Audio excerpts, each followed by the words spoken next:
What is up, Wizards fans? Welcome into another Believe in Wizards podcast. I'm Matt Modderno. Joining me here tonight is Will Clayton. Will, thank you for suffering through another preseason beatdown just to talk about it. But hey, Keyshawn George, we've got that at least going for us.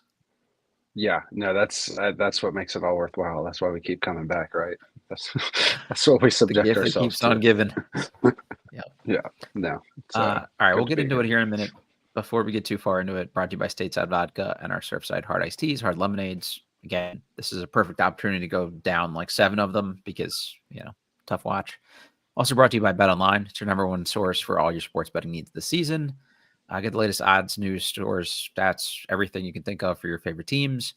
And head to the website today and use your mobile device to get 50% off welcome bonus on your first deposit when you use the promo code BELIEVE, BLEAV. BetOnline, where the game starts. All right, where our game starts here and ends, I think, is again Keyshawn George. There was some, summer league kind of sloppy with the ball, a lot of turnovers, but he hit some good shots. Looked a little sluggish to me in summer league, but he looks more spry already. And honestly, I thought the same thing about Sar too. He didn't make as many shots tonight, but both guys look bouncier. And one of the things I keep coming back to is like sometimes dudes are probably just cooked from like a long season, especially these younger guys, and then all the like preseason workouts and things they went through leading right into summer league. So it's probably the first time they had a break was like leading into training camp. So I don't know. Am I crazy here, Will, or did they look a little like livelier to you than they did during summer league? No, I don't think you're crazy. I definitely think that's part of it. One, like the added, just rest and getting to be acclimated more. But two, I mean, they're going to look better playing next to NBA players.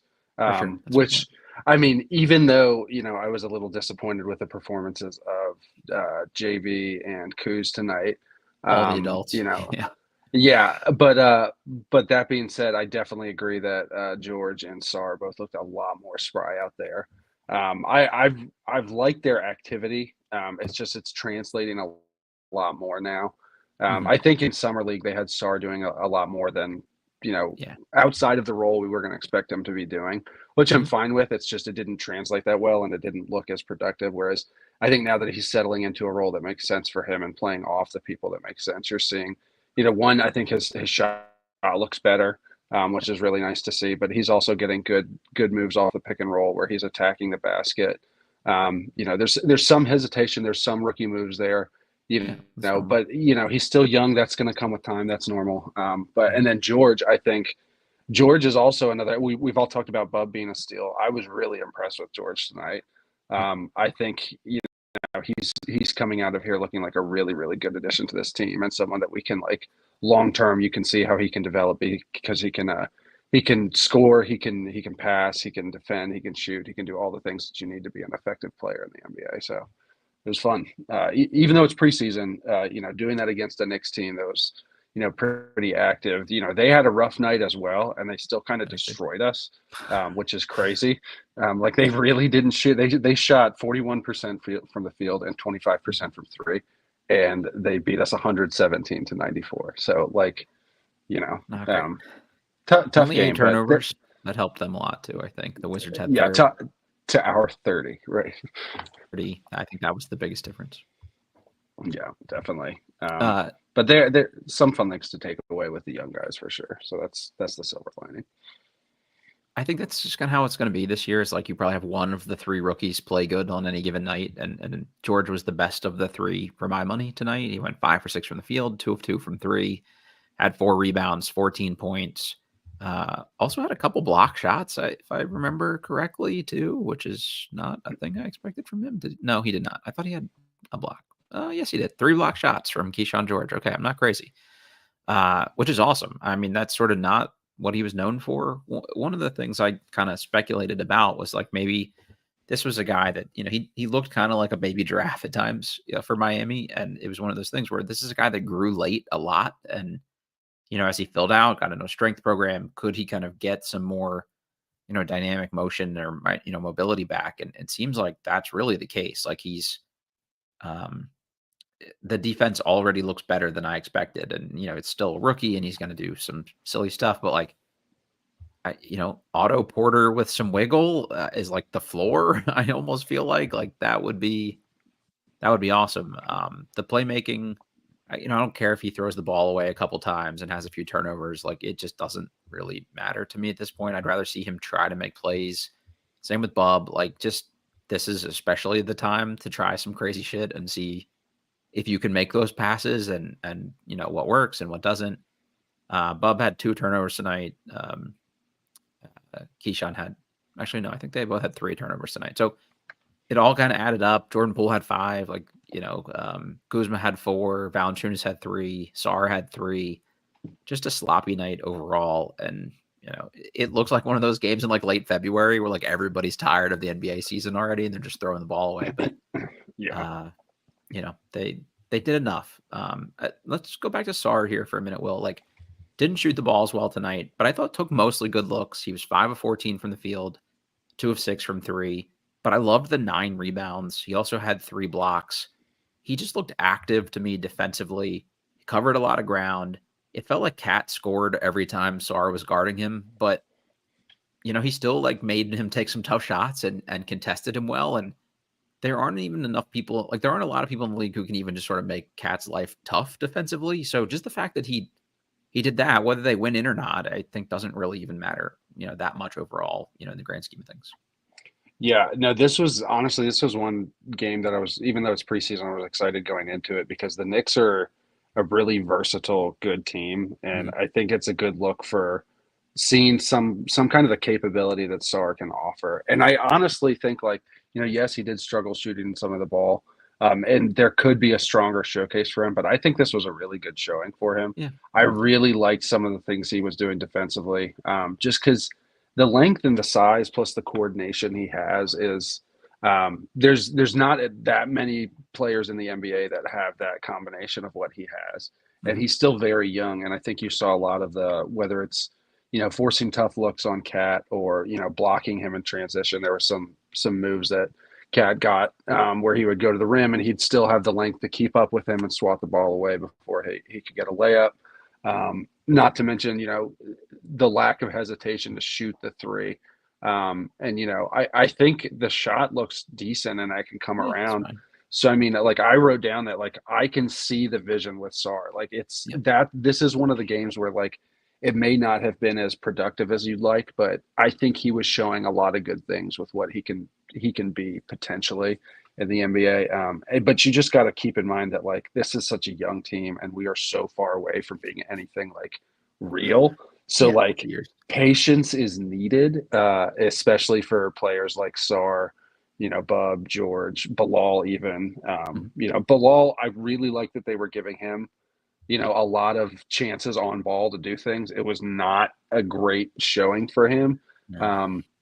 But, I like that they're trying that. I think now is the time to be doing things like that anyway. So, but yeah, Sarr especially, I think you could see a lot of the things that they're expecting him to do, and then you can see where there's room for his game to expand from there. But it was a good jumping off point from the preseason, the last 2 games, considering a lot of the criticism he took for his summer league play, which, is understandable to a degree. I think one of the things I mentioned to Ben on the pregame show was just this notion of like, even if they don't hit on all these young guys, you can still like be on board with the process they took to select them. Like the math makes sense, right? Like it's these long athletic guys with positional size and the potential to be guys who can all pass, dribble, shoot, and defend. And if it, 2 of the 4 work out or, whatever the case may be, like, and by that, I mean, like end up like really good players as opposed to just like solid guys. Cause I think all 4 of those guys will be like at least role player or better, then you just have to feel good about like they're trying to do the right things and nobody has like 100% hit rate. So I'm all good with the picks. The one thing I liked about Coulibaly tonight, again, sort of the physicality of just like he had 9 rebounds and was going at bigger, more physical Knicks players to try to get boards over them. And he drew a tough assignment being on Brunson, picked up some dumb fouls, but he also kind of didn't like shy away and give up on plays. So even in a night where, he goes 1 from 9 from the field, 0-4 from 3, you can still take a few bright spots away. And I just think that's where we're going to have to be like moral victory, silver linings fans, for basically this whole season. Yeah. I definitely think that's true. There was a quote he had early on. I forget where it came from, but it was that like since he put on the weight, like now Mhm. he's able to bump guys and he can actually feel them moving. And I like that he's testing that out a bit. Like I think that's something that's good to see. But yeah, like you said, Brunson's a tough assignment. Um, he showcased why Jalen Brunson's Jalen Yeah. Brunson, and He that cooks just is what. everybody. Just Yeah, ask that Walt Frazier. That's all he could yeah. talk about on the de facto Wizards broadcast tonight, which is still I kind of weird to me. I don't really I, get what was happening there, but I whatever. thought he'd run out of rhymes. I really No, did. never. After Yeah, no, yeah, that's the just Walt Frazier guarantee is he will find some way to make that work. yeah. Let's talk about the old guys here for a minute, because I have like a what worked and what didn't work, and basically to me it was what didn't work was everyone over like 24 years old. It felt like Kuzma looked totally disinterested. He went 1 of 4 from the field, Yeah, had 3 rebounds, 2 assists, 4 turnovers. Just sort of was like, hey, this is not my night. I'm checking out. Valanciunas 2 of 6 also looked largely disinterested. Only played 18 minutes though, but almost fouled out in those 18 minutes, which is kind of tough to do. He just looks slower to me. It reminds me of like a version of how Danilo Gallinari was for us last year, just like one full step slower than everyone on the court. Also had 3 turnovers. That's kind of tough. I can't, plus minus from a preseason game, but he was a minus 28. It was the worst on the court or worst in on the team. And it felt like that to me. Like he felt like they were worse every time he was out there. Poole went 4 of 13 tonight, 1 for 7 from 3. It was a little bit of the Poole I didn't love last year. There were a couple of like 28-foot heat checks, but I honestly don't have like a huge problem with Poole's game tonight. Like it sounds bad when somebody shoots 4 of 13, but like, it wasn't the worst we've seen. It was the 5 turnovers I kind of didn't love. I thought he got a little bit yeah, away from what I thought worked for him in the first preseason game, which was more of a just be solid with the ball and try to be more efficient. It looked like he was a little bit he wanted to do like last year we had like the 40-point preseason game against the Knicks or something, and just not enough yeah, shots went in to do that.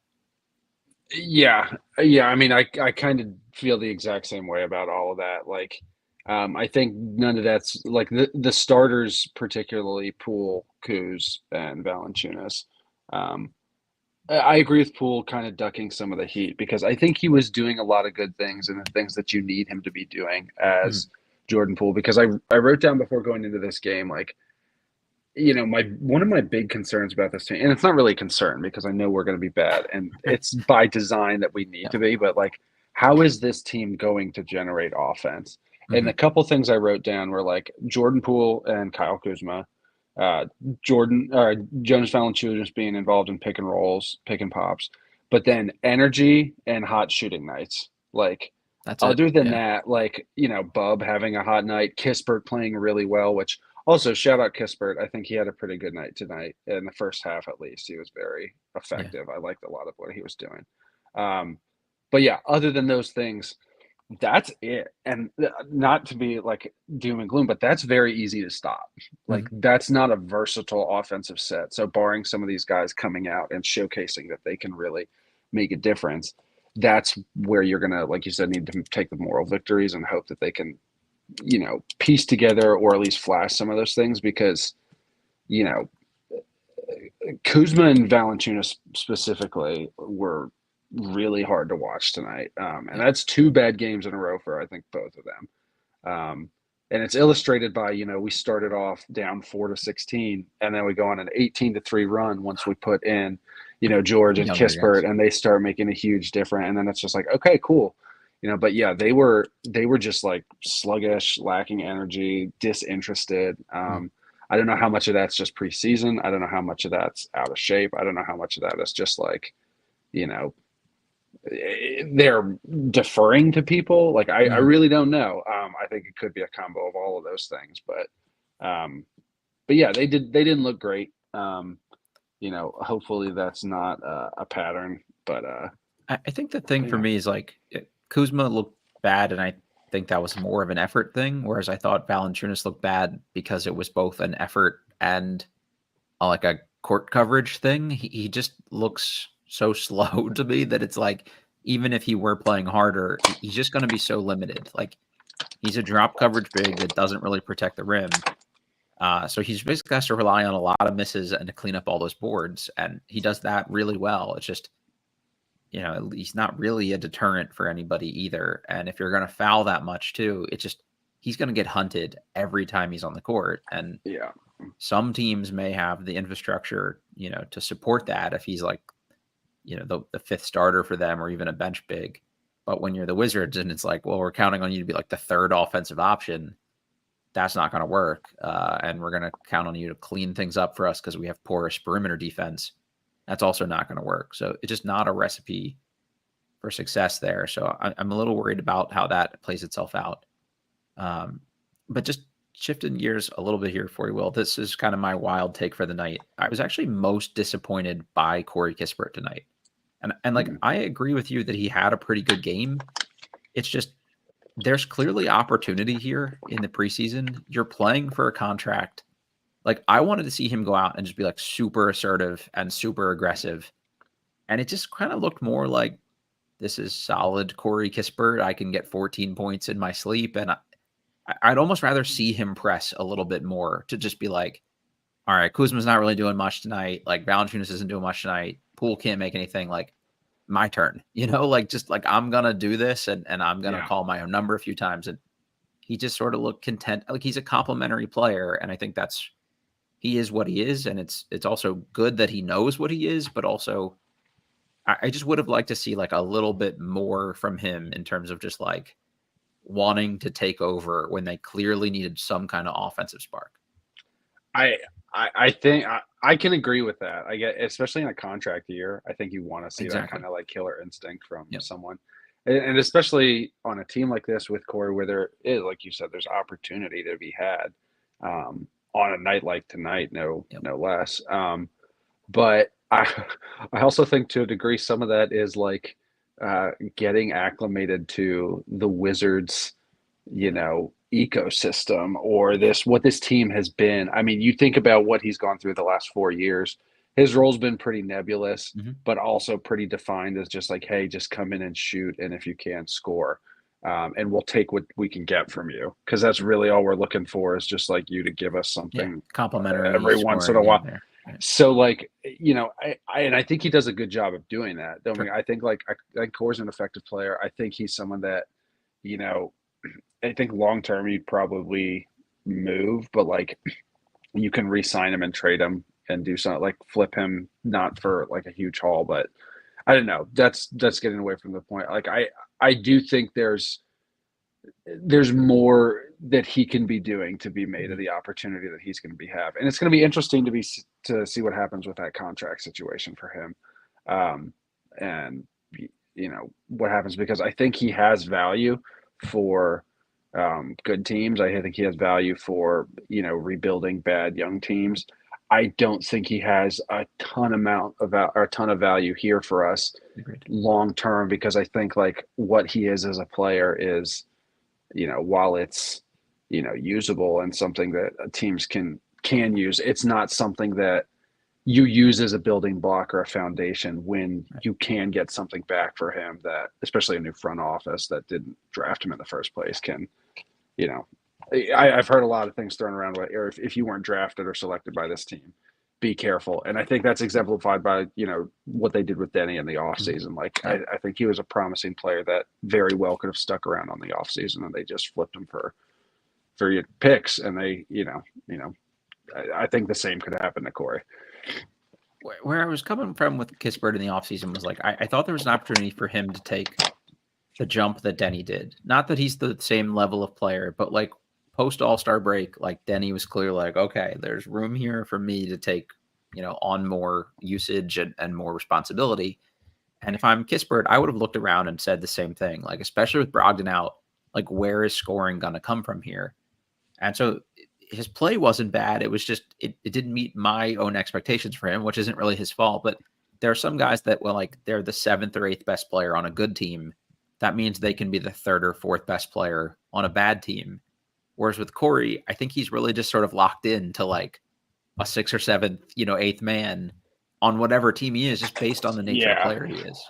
I get that. I mean, and I contrast that. I mean, slightly different roles, but like someone like Bub who comes Mhm. in and immediately, oh yeah, he's not afraid to shoot. Yeah. He's not afraid to try things or Yeah, whatever. there was Like, and Keyshawn, like, they weren't shy about getting shots up. yeah, and I mean that's something you either have or you don't. And it's, I would think that Corey, with all his time here, that's something that would become apparent. Mhm. And I think it's something that he has the ability to do. Like Yeah, there's I more think there. he's impressed me a lot with how he's grown as a player. I Mhm. think defensively he's pretty capped out on what he Yeah. can do. Mhm. But I think offensively he's honestly a relatively talented player. He's not one of these just like guys that pops out at you in terms of like an athletic marvel, but he can do a lot of savvy things on that end of the court as a scorer and being effective and efficient. So I would like to see like use a Dragon Ball. I'd like to see Corey try and go Super Saiyan and just be like, Exactly. what does that look like, Corey? What's like a big 30-point game for Corey Kispert Can you look do like? it? Just show us that Right. you even can attempt enough shots to get there. Like, that's Because really it. I really I think he could. Yeah. I don't think he could do it consistently, but like Sure. man, that'd be cool. That'd be Mhm. sweet. Yeah, it's a mindset thing, and like I'm almost kind of like penalizing him for like being too good of a team player, and maybe it'll be different when it's a regular season game. He could have also been deferring to some of the young guys, and I know someone is listening to this and like, well, he took 9 shots. What else do you want from him?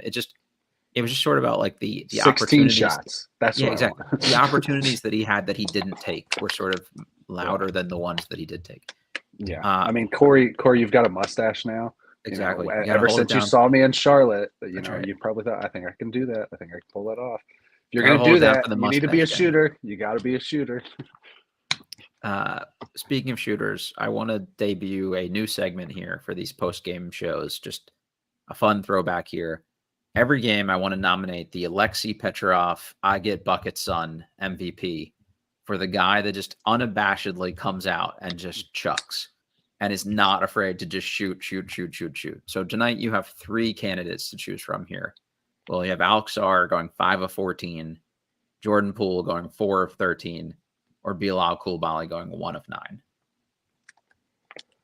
I Just because it was fearless, I think I would go with Sar because I Yep. think he Good. was taking confident shots. Yep. Like like I think Bilal, there were a couple where you could tell he was Still frustrated. hesitant stuff. Poole. Like I know what he is. So Sar, I was happy to see Sar just like let it fly a ton of times. So I'm gonna go with Sar. That's my pick. I'm totally with you. Just the unabashed, willingness to just put the ball up when you touch it is great. Yeah. All right, I'm not going to run through all the comments here because I think you guys are just chiming in on a lot of the stuff we've been talking about here too. But shout out Christian Gardner, Sam Hershey, Professor Chaos, Joshua Cotton. Did I say Sam Hershey already? James Delaney. Never makes no sense. And I think that's it for the chat. So thank you all guys for contributing here. The Wizards' next game is on Friday night. They play the Raptors at home in DC at 7 p.m. There will be a pregame show for that. Just candidly, I don't know that there will be a post-game show for that one. I just kind of need the night off. So we'll see how it goes. But either way, we'll get something up in advance. Will, thank you for doing this. Look forward to seeing you on more of these throughout the season here. And hopefully we have more fun stuff to talk about and non-30-point blowouts once the real games start. Yeah. No, absolutely. Yeah. Well, looking forward to a long, arduous season, but we'll pull we're Wizards fans. We're really good at pulling the really minute good things out of a trash fire of awful. We're resilient, baby. Yep. That's what we do. And misery loves company. So folks, make sure to join us for all these. Let us know if there's certain things you want us to talk about. Click that like button for us if you're watching on YouTube.